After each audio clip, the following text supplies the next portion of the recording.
Well,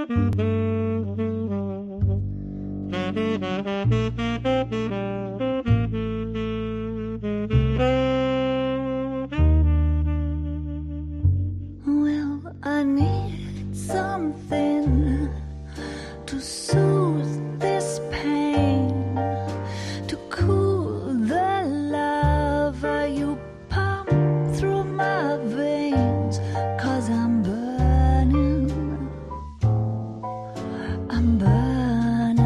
up for you.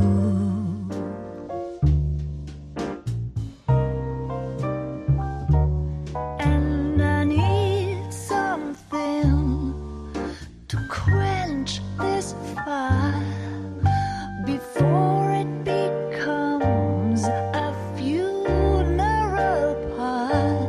Yeah, I'm burning with yearning so much for you.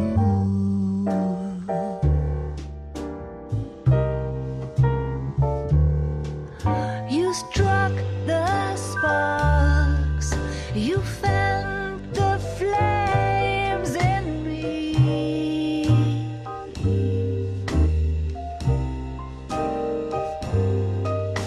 and now my heart's a blazing ruin. You say that you were only fooling. Don't walk away. Don't do me wrong. Don't leave me singing this torched song when I'm burning up for you.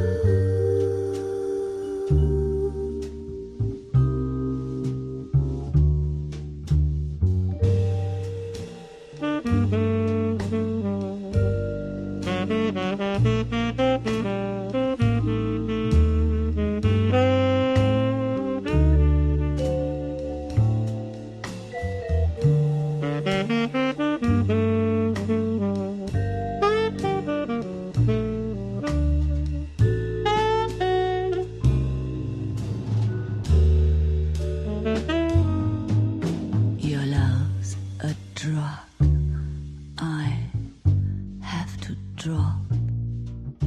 It hurts me so much, but I just can't stop. I can't stop burning. I'm yearning so much for you.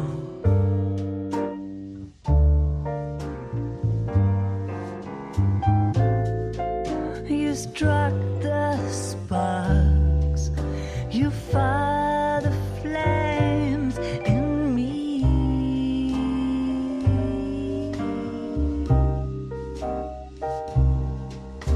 and now my heart's a blazing ruin.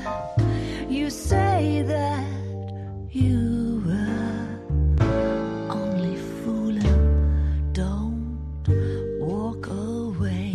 Don't do me wrong. Don't leave me this way, singing this torched song. Don't leave me burning. I'm burning up for you.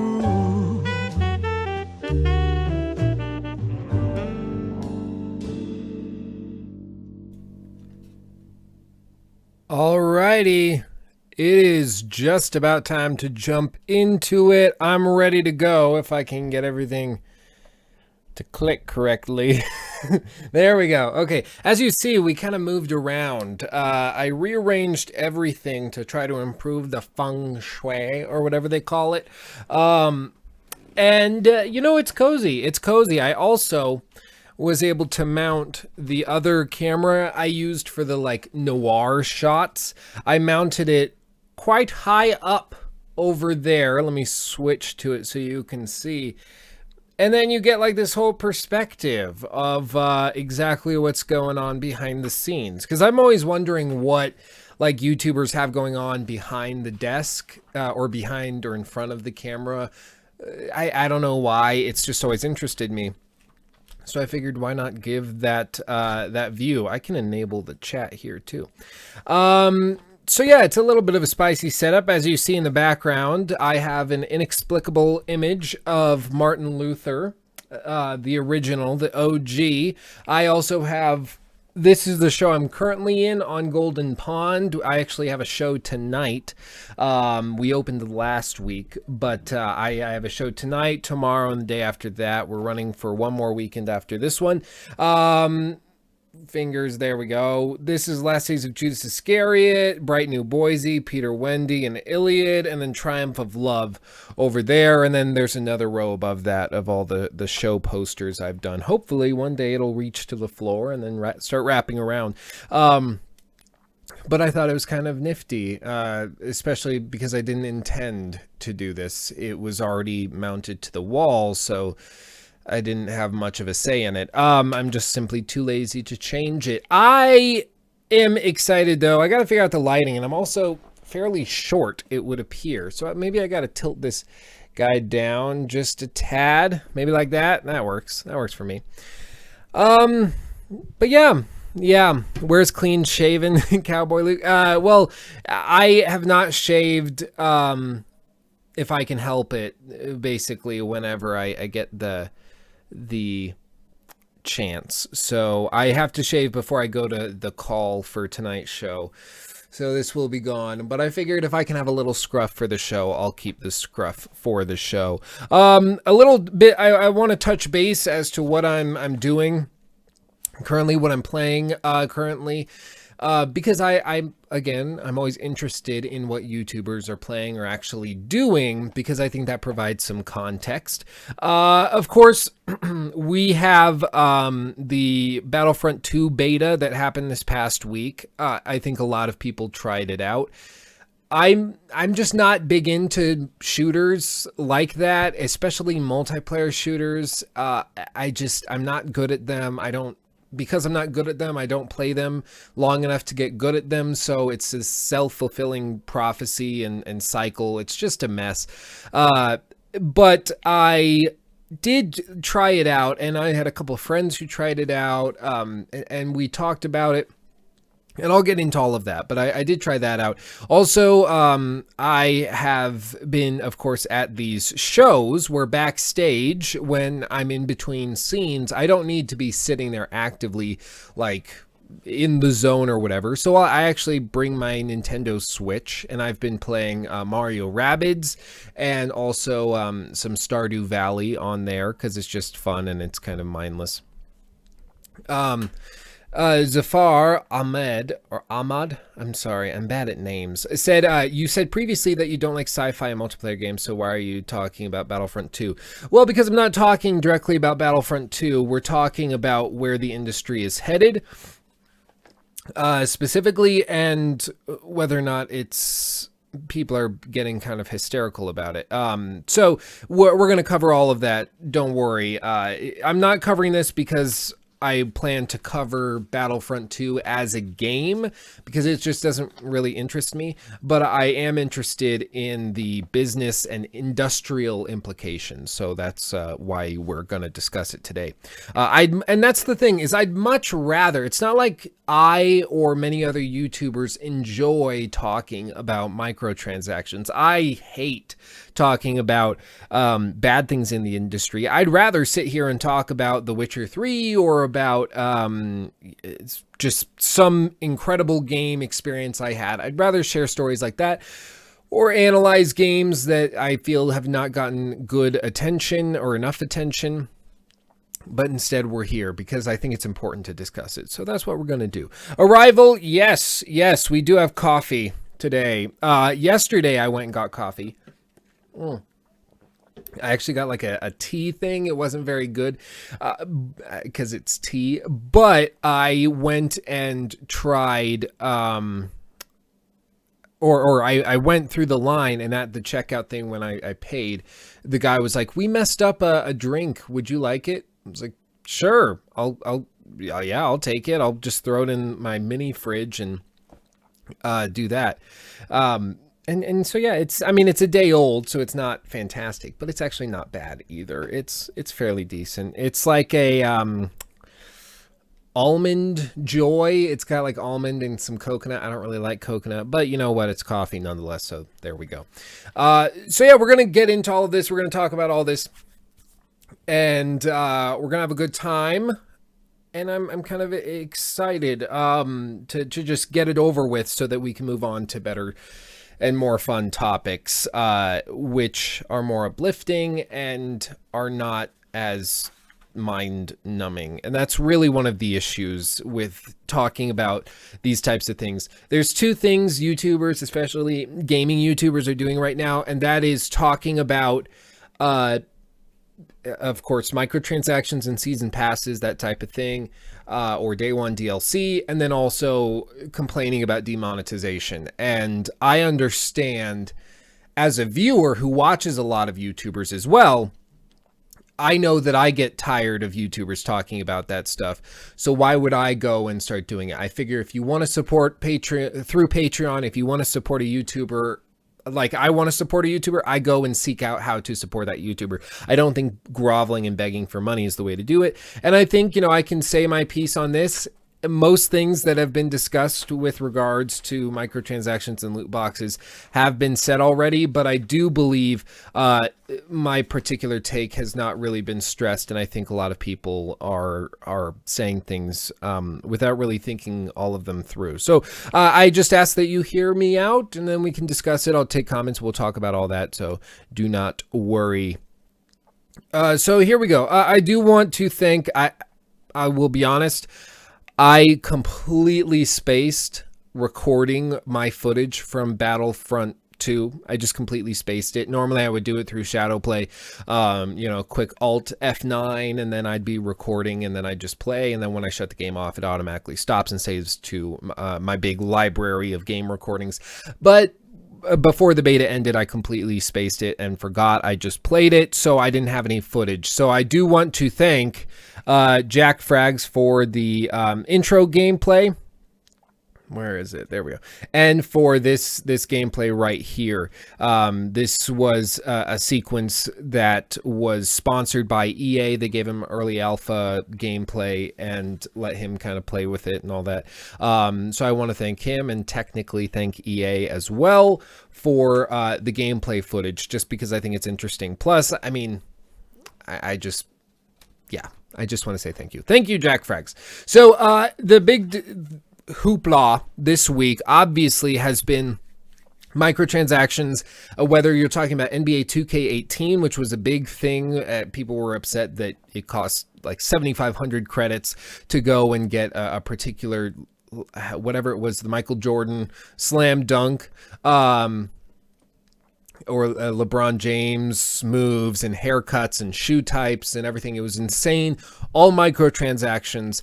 It's something we're seeing a lot from companies like EA, like Ubisoft. It's frustrating a lot of gamers because it seemed like for a year or so, we didn't see a whole lot. In 2016, we didn't really see a ton of microtransactions, or at least it doesn't seem like it looking back on it now, but they were still technically there. But this year it's really come out in full stride, especially because many people were really excited for Battlefront 2, for Shadow of War, thinking that these sequels would basically save the franchise, save the series, and would make up for the previous wrongs that they had done.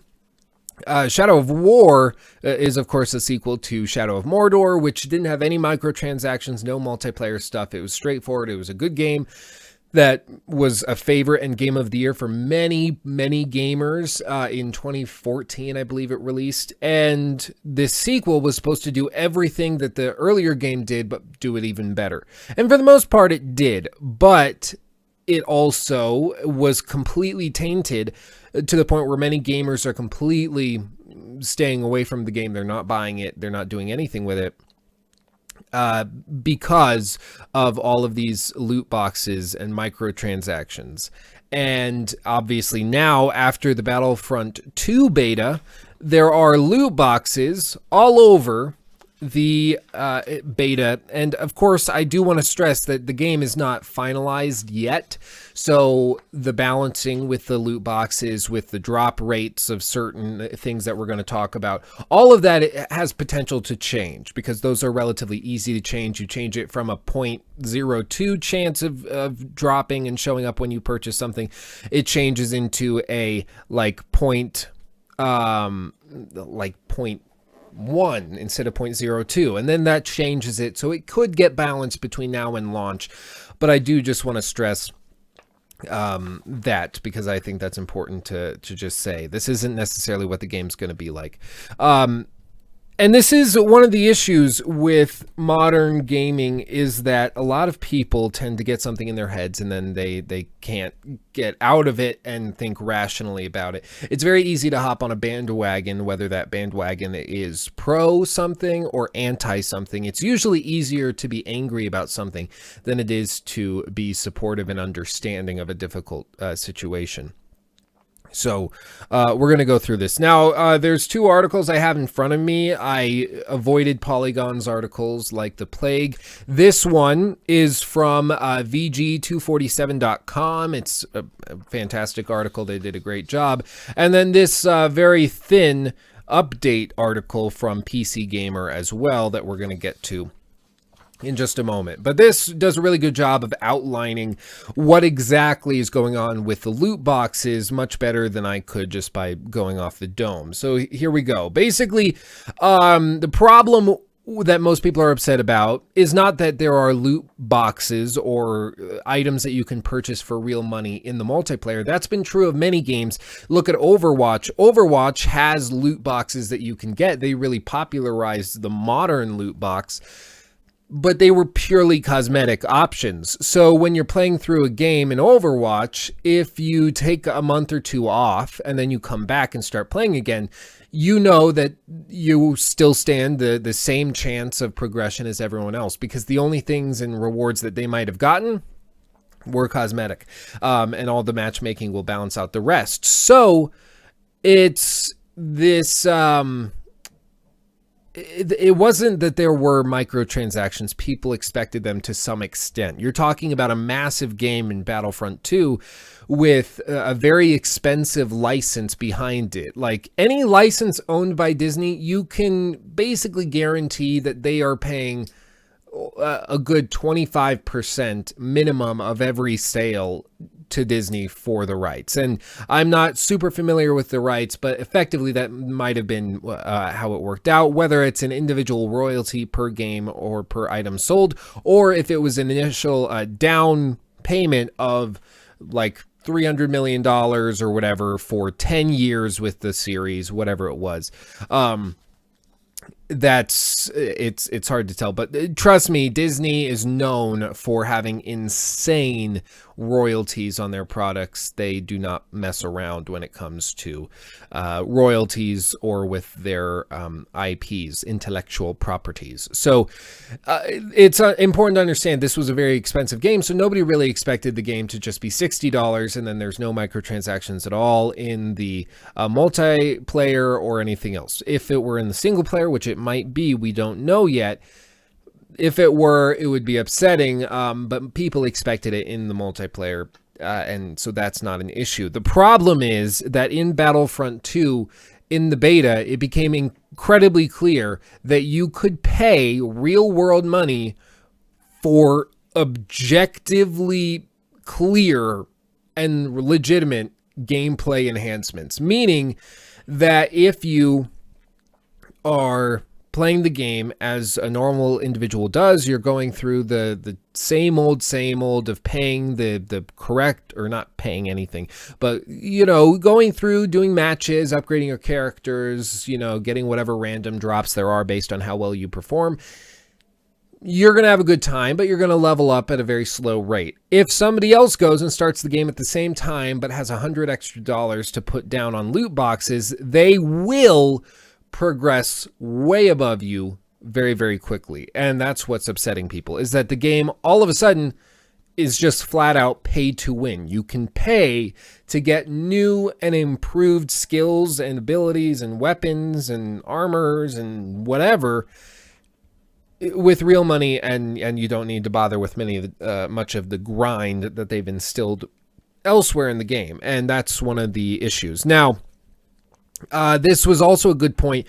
It's also important to note that the scheme is like, this entire model is so integrated into the multiplayer structure and gameplay loop that it is completely intentional. There's no undoing it. The game was built from the ground up to have star cards, which is what they're called. They're like special star cards that you can only get while going through and getting loot boxes, and the loot boxes can be purchased with real money in order to get the credits necessary to get them, or they can be purchased with credits basically that are earned through winning matches or playing matches. But it's so integrated that it's going to take 50 matches in order to get a certain level of credits in order to actually upgrade your weapon to like level 3 with the star cards. And that's just insane. Like, that's just flat out insane. And we saw the same thing in NBA 2K18 where they said, no, they're completely optional, which is true. You don't have to purchase anything. You don't have to purchase the microtransactions. You don't have to buy any cosmetics. You don't have to do anything like that. But what you do have to do, that's repetitive. What you must do if you want to progress in the game is play an unholy number of games and matches in order to actually progress at a consistent level. And in NBA 2K18, it would require roughly 200 games in the career mode in order to actually upgrade your character to the fullest level. That's considering that you get like an A+ rating on every single game that you play. And that would require like months of work playing through the game if you're a normal person that's not spending, 6 hours a day playing the game. So it's very common that you'll see these games structured much like free-to-play games, where you start out with a game that you don't need to buy anything in order to play and have a good time. But the grind is so insane that any rational person would be like, well, it's only $2 to get another loot box, so I can just level up now. It's like $2, or it's going to be 2 hours of gameplay. And people naturally start thinking, well, it's only $2. And before they know it, they've spent the same amount of money as the cost of the original game, which is absolutely insane. That some people will spend more on microtransactions than they did in the total for the entire game itself. And I've heard, I was listening to a podcast, The No does it. It's called Glitch Please, that podcast. And they do a pretty good job, and I enjoy listening to them. But they had a guy on, like Gus Cerula, whatever it is, and he's one of those people that just spends money on the most bizarre stuff. Like, he's put in close to $1,000. I think he's put in over $800 into Star Citizen, a game which technically is not even released yet. And he's put in $800. Like, that's just so unbelievable to me. Like, where do you even get that kind of money to just throw in that? I don't even know. So, yeah, it's common. We're going to see a lot of this, but this structure is becoming more and more common as we go. And basically how the star cards work with Battlefront 2 are, I'll quote this directly. Star cards can either boost one of your heroes and classes' abilities, or they can grant you new ones entirely. Like every game that incorporates cards, the ones here also come in different rarities. They're not limited use, thankfully, but you will always be on the hunt for better versions of the same card, as you would be for the cards that you don't own. Okay, so that kind of, it sounds like a Hearthstone or Magic the Gathering. You're trying to get cards. Like, you're trying to get cards and you're trying to get better versions of the card that you already have. Okay, but the one big concerning thing is that they can boost your heroes or classes' abilities or grant you new ones entirely. The more cards you have, the better your character is going to be, the higher the chances that you're going to win a match because you have abilities that other players don't have. Then we go through and let's see. Yes, earning more cards is the only way you can level up a class, ship, or hero. Leveling up allows you to equip more cards up to a maximum of 3. And just to show you how the entire game is built around loot crates, they're also how you're going to get new weapons. This is one of the things that makes this so atrocious, is that literally every element of the multiplayer was structured around buying loot boxes, because the loot boxes are the only way that you can get new weapons, are the only way that you can upgrade, and that is problematic. And as I've said, like Hank mentioned, is Overwatch pay to win? Well, no, because Overwatch's loot boxes are purely cosmetic. They're purely cosmetic, and so there's no impact on the actual gameplay. Like I said earlier, you can walk away for 2 months, come back, and then be perfectly content with how your character is built because you have a certain looking character, and then other people might have gotten new skins, but it doesn't matter because it doesn't change the gameplay. This fundamentally changes the gameplay, because if you have more cards, your characters are going to be better. If I'm playing as Darth Maul on a level 1 with 10 cards, and then you're playing Darth Maul on level 4 with 400 cards, I don't know how many there are, but just for point of argument, you're going to stand a much better chance. Your character is going to be way more powerful because you happen to spend more money. And perhaps maybe it's because you spent more time playing the game, you won more matches, were able to get more cards. But nonetheless, you can do that while paying for it. Now, this is particularly frustrating, and this is something that a lot of YouTubers have pointed to in their videos about this, is Boba Fett's cards. And that is kind of insane. One of Boba Fett's cards reduces the damage he takes while using Death from Above. It starts at 50% and goes up to 100%. And that's by no means an outlier. Some of these bonuses are so ridiculously high, I'm not even sure they're representative of launch values, which is pretty significant. If in the beta, which modern betas are not actual like beta tests, they're just testing like servers and they're free promotion for a game. So they'll tweak some numbers, but that is so insane, because what you're talking about is needing loot crates or loot boxes in order to go through and upgrade cards. And if you upgrade this particular card, you can either find a better version of the card, or you can upgrade the card with scrap that you get from getting duplicate cards in loot boxes as well. So you still need loot boxes. And if you upgrade the card to the highest level it can go, you're talking about Boba Fett having 100% damage reduction while performing Death from Above, meaning he's basically immune to damage when using that particular move. And that's something that you can get by paying for it, which is insane. And that's why people are fundamentally upset. So, enough of that for now.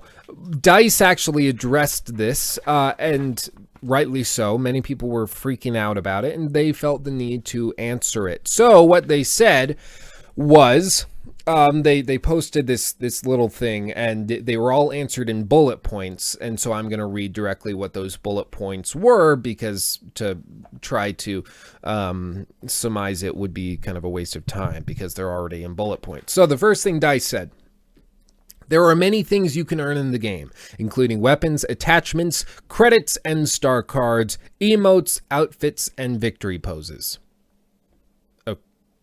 Okay. If anything, that's more frustrating, because it means also in the loot boxes that you would be getting and that you would have to go and buy with the credits you earn from matches and stuff, you might not even get actual ability cards or weapon cards, things that you need. You might just get like a weird emote or victory pose or outfit, which has no impact. So that doesn't do much for me.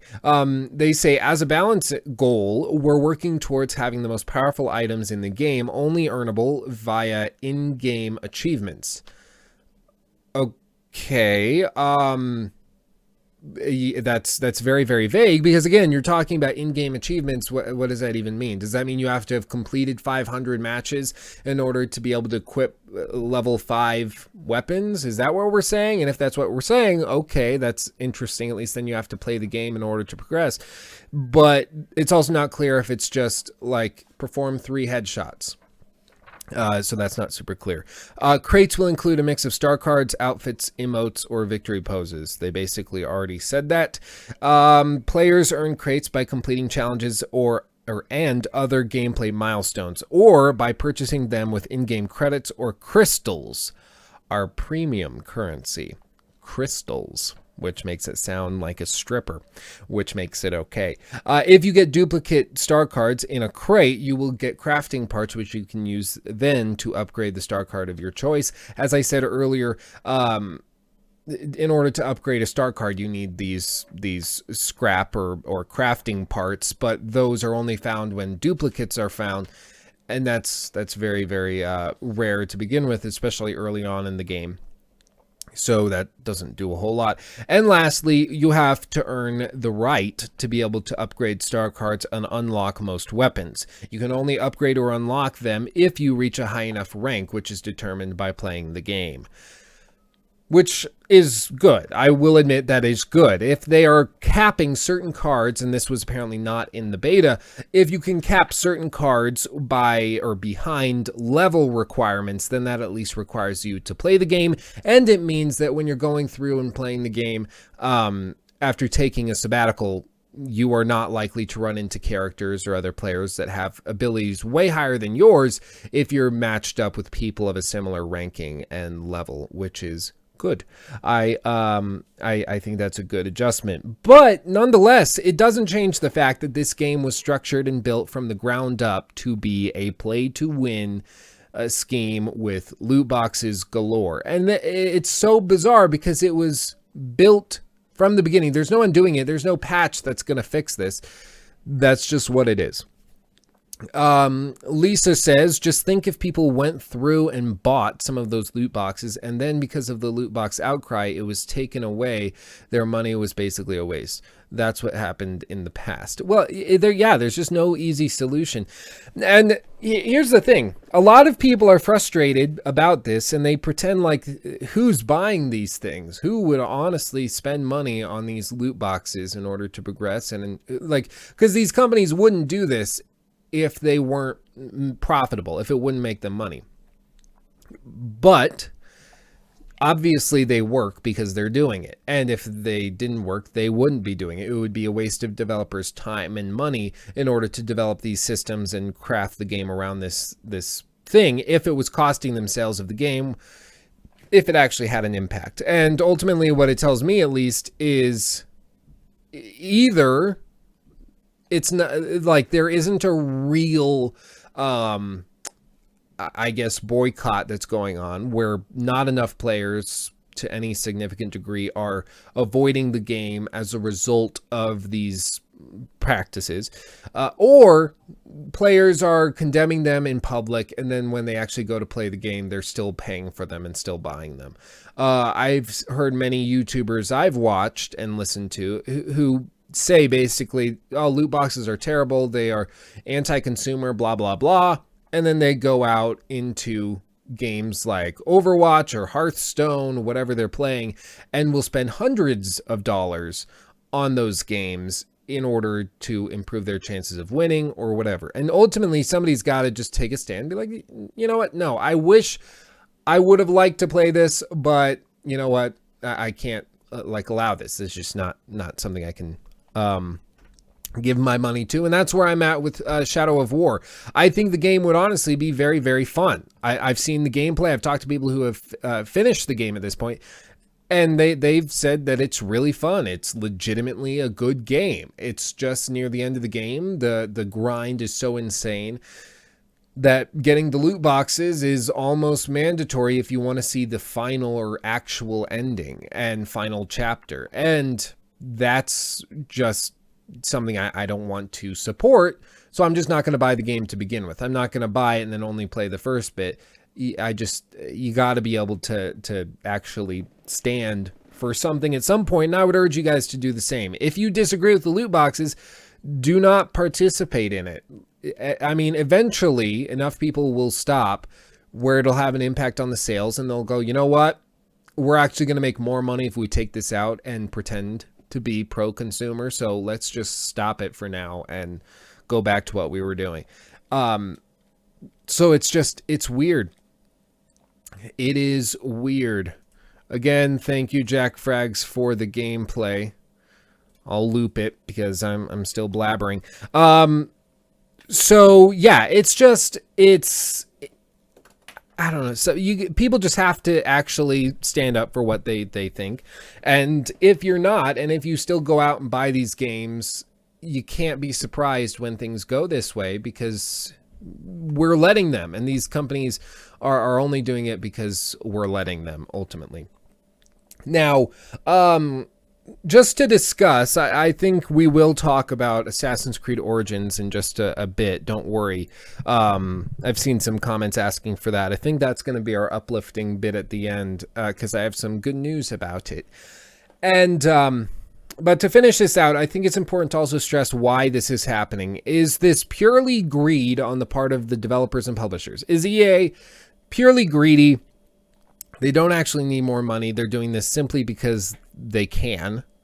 And they just don't really care if gamers are upset. Or are they doing this because it's a financial requirement in order to make ends meet? Because these games they simply are getting much more expensive. Or is it a mixture of the two? And I think what a lot of gamers forget is that the gaming industry is an industry of supply and demand. And it adheres to the same principles. Companies are trying to make money, not to just make ends meet, but to sell the required units and then go ahead and actually go past that and make a little bit of money so that they can expand and do bigger, badder things in the future. But, I mean, we have to be straightforward about this. Is that inherently immoral of them? No, it's not. EA is a company that needs to make money and is supposed to make money. They have owners that are pushing them, and shareholders that are pushing them to go ahead and perform a certain way to get certain sales numbers, to sell a certain number of units, and to get a certain level of revenue. And they're beholden to the shareholders, not necessarily strictly to their customers, which is one of the reasons why a lot of people have gotten worried that CD Projekt Red is a publicly traded company, not a private company anymore. But I think there's a couple differences, but that's a topic for another video. Mainly, it's a shift that started back. When would it have started? Maybe with Halo 5 was when I at least remember first hearing about it. Video games being approached by these big publishers strictly as a service and not just as a product. When something's approached as a product, it's one and done. It's, okay, I have this highlighter. I'm going to sell it as a product to you for 25 cents. Okay, give me 25 cents. Here's the highlighter. That's all. But when I sell something as a service, I say, here's a highlighter. It's 25 cents. And once a month, I'm going to come back around and offer you a refill on the highlighter ink or whatever for 10 cents. And then I keep nagging you about that. And because it's a service now, I'm going to make the amount of ink in here less so that you're urged to continue that service and go about, fulfilling my business plan. And the reason this shift has happened is because consumers are okay with it. Us gamers are looking at games like Battlefront 2 and like Battlefield 1, all of these online multiplayer massive games. We are urging that the servers be kept up constantly. We want more players in a game at a single time. We want all of these things, but we don't want to have to pay for it. And ultimately, we have to realize that there are major costs involved, especially for ongoing services such as multiplayer. And whether you like it or not, multiplayer games are a service. They're not a product. And I don't think many gamers have at least really given that enough thought to the point where like it's not a product. A multiplayer game would have to charge more than $60 for a single, unit than actually going through and doing this recurring process where video games are approached as a service, which is what this is. It just, they're approaching it as a service, and they can do that because gamers are okay with it. And as I said earlier, many of these people are going through and they are still going and buying the loot boxes after criticizing them earlier in the day. Then they go home, they start playing whatever Hearthstone, and then they spend tons of money on it. This is where video games are going as long as we let them go there. And at some point, it's either going to crash and burn, or it's going to just continue and become the norm. And I'm sorry to say, I think it's becoming the norm because gamers are okay with it and are feeding it and support it financially. As everyone always says, vote with your wallet. That's all they really care about at the end of the day, because it is a business and you can't, bash them for that. But if you are the consumer, just stop buying it. Stop buying it. And that's all you got to do. That's the end of my rant. There we go. Neat Sarah has been saying many things in the chat. Let me see here. Oh, apparently I was looking at Red Faction. The original launched September 18th, 2001. Wow, that was a rough week to launch a video game. Heavy violence. Oh, okay. He asked me to go to Steam and search Europa. I forgot an O. Universalis 4? Is that what it was? Yes. Okay. This is what he asked me to look at. We were as brothers. Shut up.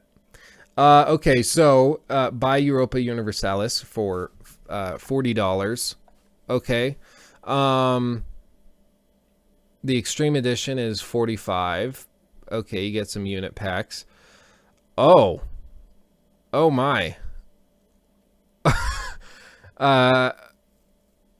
This is just... Wait, hold on a second. Look at this. The pre-order pack, Call to Arms pack, the American Dream pack, National Monuments pack, Conquistadors unit pack, Conquest of Paradise pack, Muslim Advisor Portraits pack, Wealth of Nations pack, Anthology of Alternate History pack. Holy crap. See, guys, it can always be worse. It can always be worse. This is unholy. My word. Oh, I can save $28 and only spend $250. Holy hell. Yeah, made by the same guys that did Hearts of Iron. We were as brothers. Shut up. I don't know why it keeps doing that. 87 on Metacritic. What's the average hour? Can I see? Yeah, look at all this. This is not great. Not paying for DLCs. Cost is ridiculous. I love this game, but the super unfriendly Paradox DLC policy is just crazy. I feel they want to suck every dollar from their customers, and it is even worse for new players who have to pay over $100 to play the latest game. This is a complete nonsense and unsustainable policy. That's one thing I've noticed is these games are really good, and you can get a lot out of them, but the DLC is insane. But it's because these games are so massive that many people... Like, I know somebody who played Hearts of Iron 4 so much, like, I think it was, they put in, like, over 1,000 hours into Hearts of Iron 4, and they've bought almost all the DLC because that's, like, the only game they play. And if that's how you approach it, I think that's how a lot of, like, sports gamers and, like, the NBA 2K18, I think that's honestly the reason they do that and why they think they can get away with it. And maybe they do get away with it and people do buy that stuff. maybe that's just because the gamers who are playing those games, they just play Madden. They don't really mess around with anything else, but they just play Madden. They just play NHL, whatever. They just play NBA 2K, whatever the year is. And so they're okay with spending money on microtransactions because that's like one of 2 games they buy in the year. I really think that that's what it is. So yeah, that's really bad. That's really bad. Wow. Okay, yes, also, let's talk about some Assassin's Creed Origins before we have to go.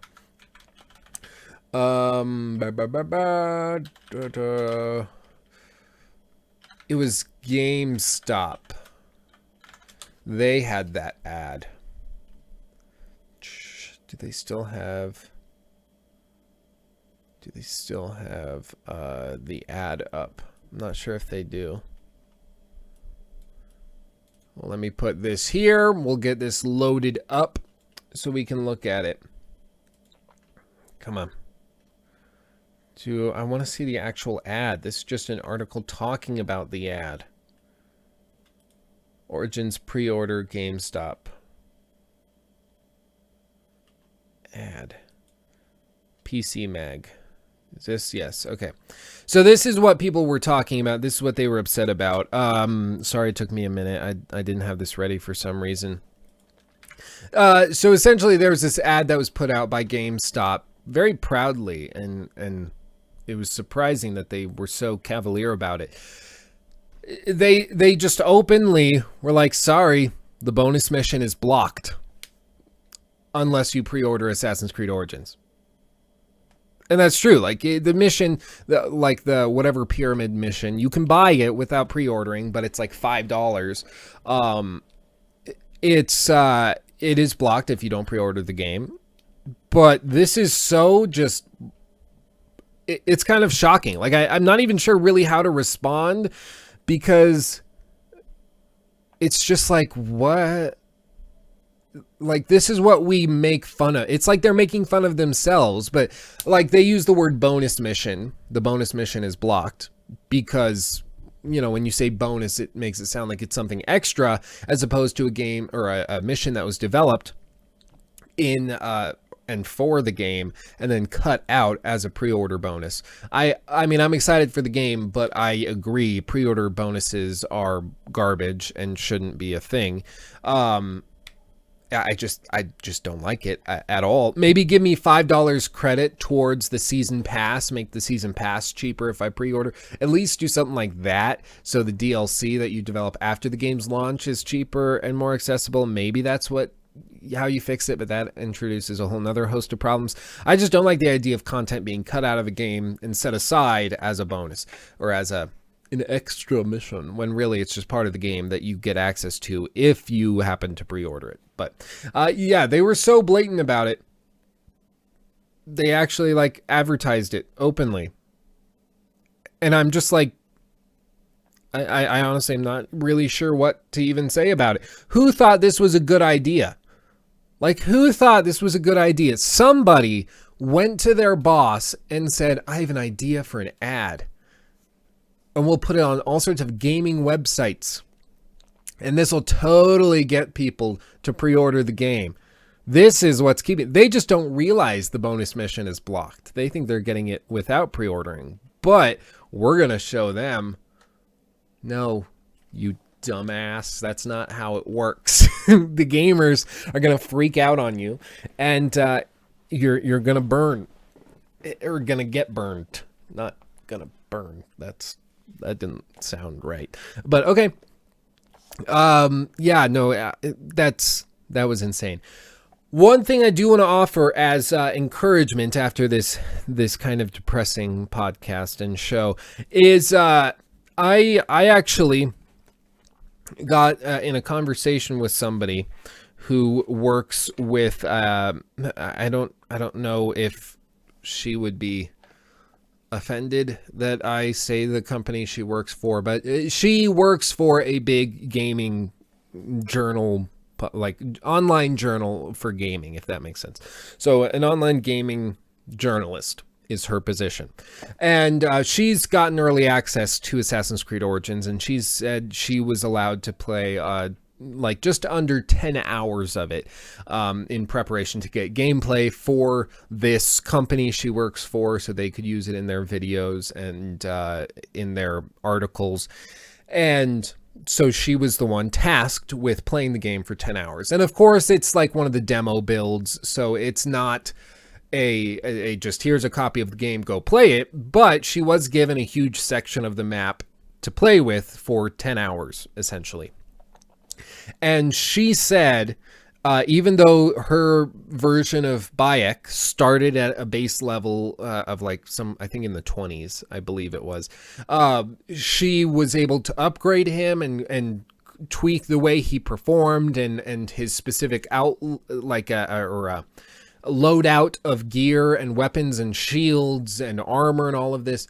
And she had gone through a bunch of quests, and like the main quest missions were blocked out, but all of the side quests were really engaging. And she said when the time came for her to stop playing, because they needed her to stop, and that was the end of the time, she said it was like the first time she's ever experienced an Assassin's Creed game and was honestly like sad about it, where she had to stop playing an Assassin's Creed game and she got sad about it. She said previously it was always like, okay, yeah, I mean, I was starting to get a little bored anyways. It was just the same thing. But she actually was like, I'm enjoying myself, and this character is becoming kind of my own, and now I have to kind of release him into the ether. It was really interesting.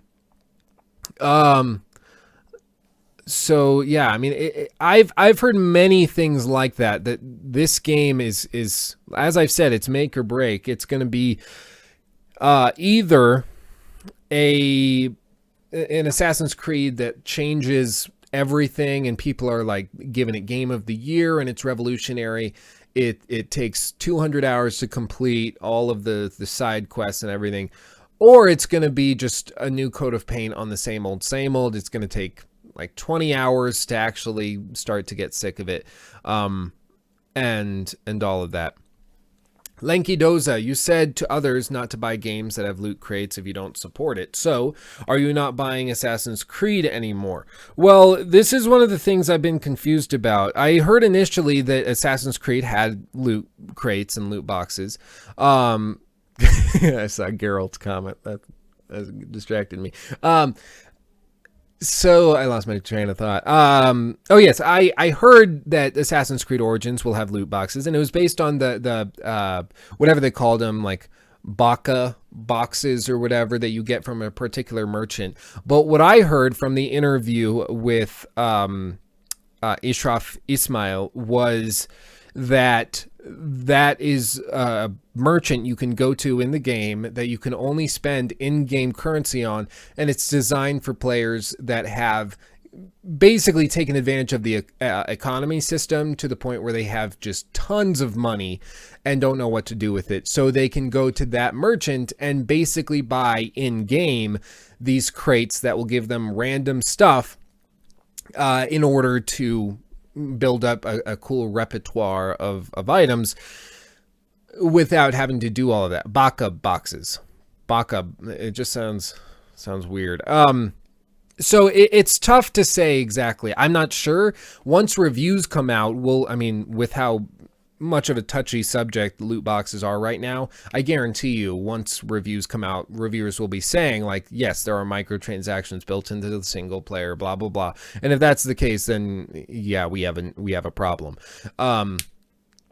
But as it looks right now, that whole loot box, it was like, yeah, it's a loot box, but it's designed for players who have so much money they just don't know what to do with it. And so they can kind of, and he said the word gamble their money away to just do it. It's like I was playing New Vegas and one of my saves had just an unholy amount of money. So I would just go in and I'd play blackjack at the Lux, and that's just all I did. And it was just tons of money because I didn't have anything else to really spend it on. I had everything else, and that seems to be what they're looking at doing.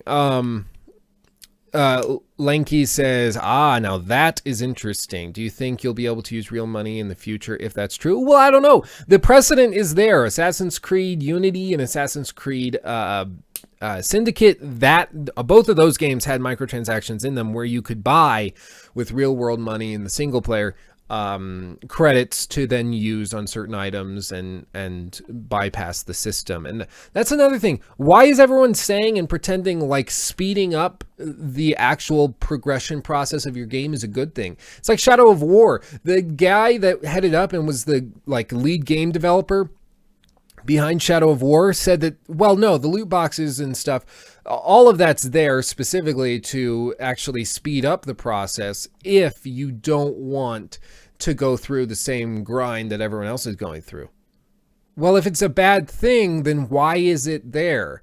Like, you're the game designer, your job is to not have grind. Your job is to have a fun game that's engaging, that people enjoy playing. And they should never feel as though playing your game is a chore to the point where they want to pay money to stop. I just don't understand it. But they're acting like speeding up the game process. It's like, no, give us more money and then you can stop playing our game. I don't understand that argument. It's so bizarre to me. I just don't understand it. Nick says, my only fear is that the very high level items in Origins will be ugly, like past titles. It's possible. It's very possible. I don't know. I'm not expecting a totally revolutionary thing. I'm expecting something that changes the game a little bit, like Black Flag did. But my guess would be that the follow-up titles will fall back into the same old. And maybe they'll take another year off and they'll go to a biannual release thing. Maybe they're only going to have this team develop it, or they're going to have Ashraf go and head up all of Assassin's Creed to make sure there's a consistent vision behind it. That's what they probably should do, because there's a big difference between Black Flag and Unity. There just is. And I think they could use some consistency, especially if people really like Origins. They need to not slide back into their old crap. But yeah, ridiculous gold-plated crap. Lisa, couldn't they have the loot boxes in the game, but you only get access to them after you're done with the game? That way you still play, but you can go back through it with different stuff. I mean, maybe. I honestly like the idea of having loot boxes, but it's required with in-game purchases. Or in-game actual currency. I kind of like that idea, because again, many games that I play for unholy amounts of time, like The Witcher 3, I have an unholy amount of money in that game, and I don't know what to do with it. If there were more places I could go and like gamble with it, that would be kind of fun, because I could be like, I don't really have anything to lose. If I lose all my money, I'll just revert to a previous save too. So like, no harm, no foul. I can just go through and I can spend money on literally random stuff. It would be kind of weird. Yes, you're gay. I look ridiculous without facial hair. Believe me, we know. It's a problem. It's a problem we're dealing with. Let's see. Shadow of War is fine. If you enjoyed the first, it's more of what you like with some twists on it. People overreact to companies trying to act as an effing business. Well, I would probably tend to agree. I mean, it looks like a good game, but ultimately, I mean, I think the fourth act being blocked is an issue. But we just have to remember that these games are so massive nowadays. They are expensive to make, and it's a business. It is a business. So, you know, especially when people keep buying the loot boxes or the games with the loot boxes, it's frustrating to me that they're like, it's like hitting yourself in the head with a hammer, and then you're like, why is this happening to me?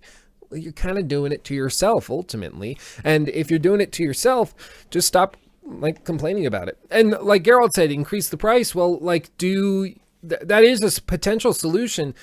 But I think in many ways that's what they've already done. If you look at something like Day One DLC, for instance, that is a way of them increasing the price without really increasing the direct price of the game. because they're saying the total game is going to cost you $100 to get access to. And people get upset at that, and probably rightly so, because they're breaking it up. But would you honestly buy the game if, like, I really objectively thinking, would you buy the game on launch day if they charged $100 for it and they said no DLC is coming? I'm not so sure that many people would. I think the vast majority of people would probably wait until the game went on sale and then buy it. And at that point, what was the point of raising the price of the game if everyone just waited? So it's tough to find a solution. I don't know. It's just everybody's in a tough position right now.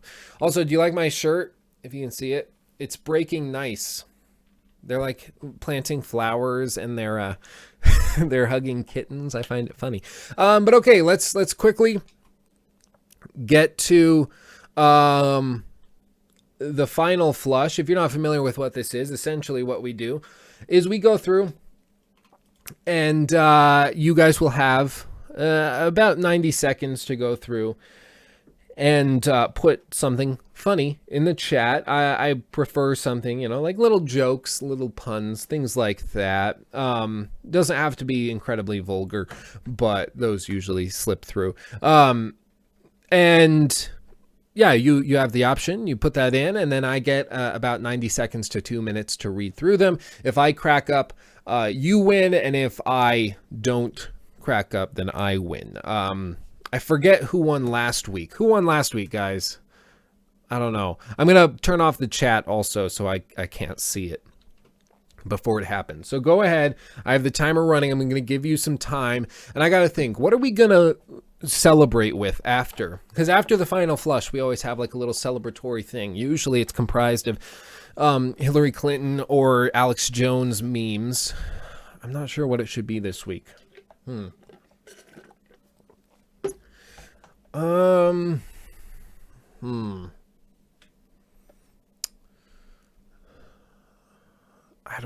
know. I don't know what it should be. I don't know. Also, Todd Howard, the head guy behind like Skyrim, he's worth like $15 million. And he takes home about $125,000 every month. Like, wow. That's just wow to me. It's wow. I mean, I guess he's responsible for some of the most successful games in recent history. But at the same time, like $15 million and $1.5 million annually, that's a lot for a game designer like that.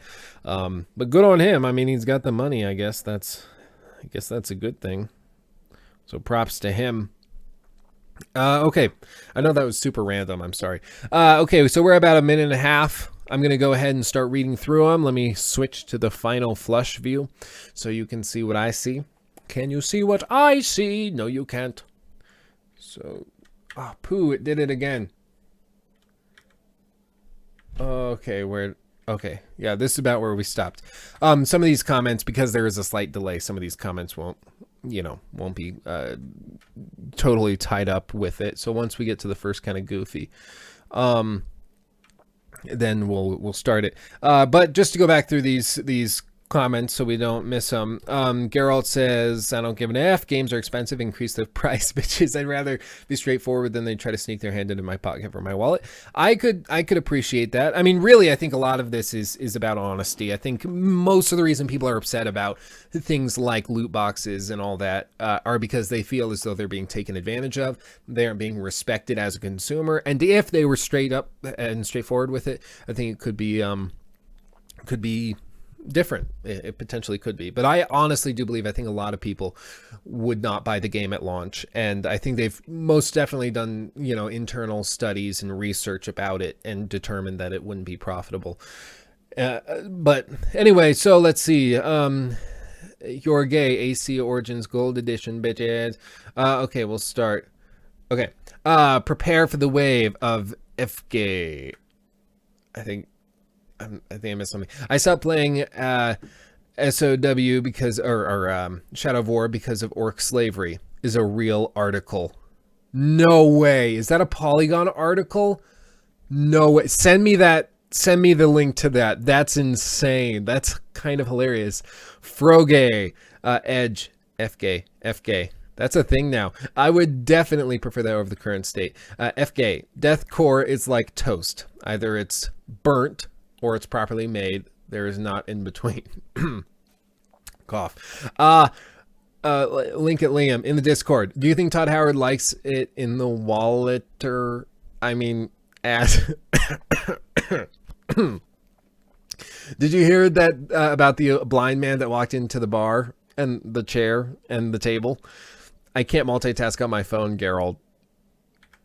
I don't know. Puns about communism is only fun if everyone gets them.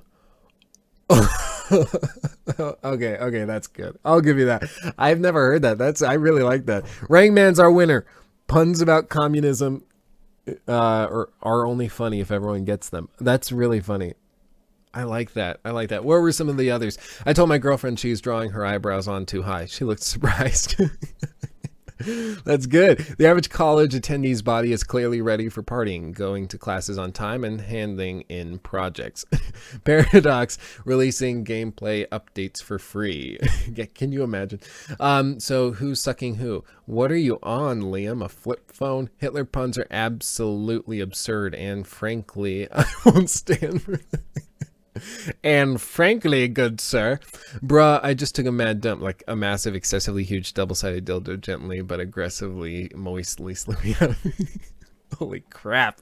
Was it a ninja potato level crap? Was it? I just watched that South Park episode where they went and he laid the world's biggest poo.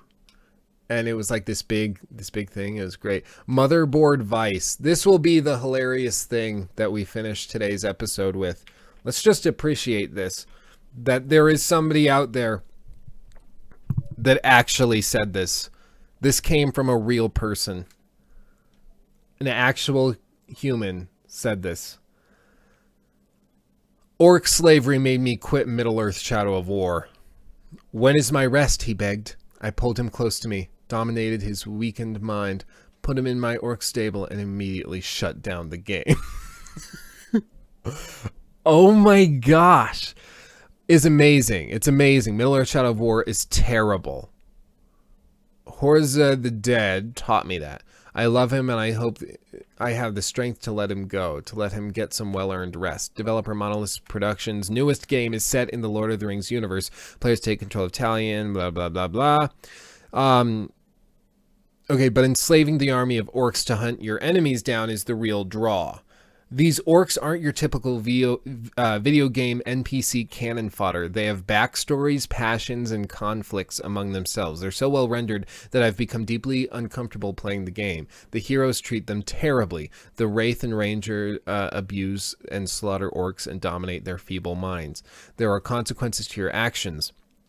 The orcs remember things, hold grudges, and react to your leadership accordingly. In most games, this would be fun, but in Shadow of War, the orcs' AI and personalities are so vivid that it's also an emotional burden. I'm serious. I feel bad about Talion's, and by extension my, treatment of the orcs.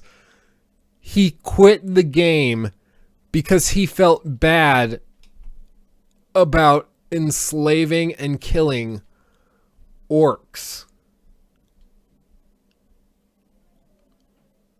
Ah. Matthew Galt.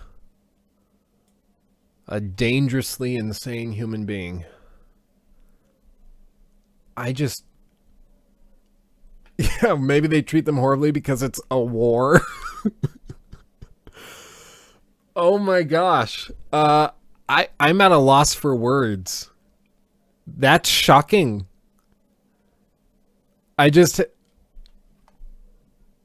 I have no words.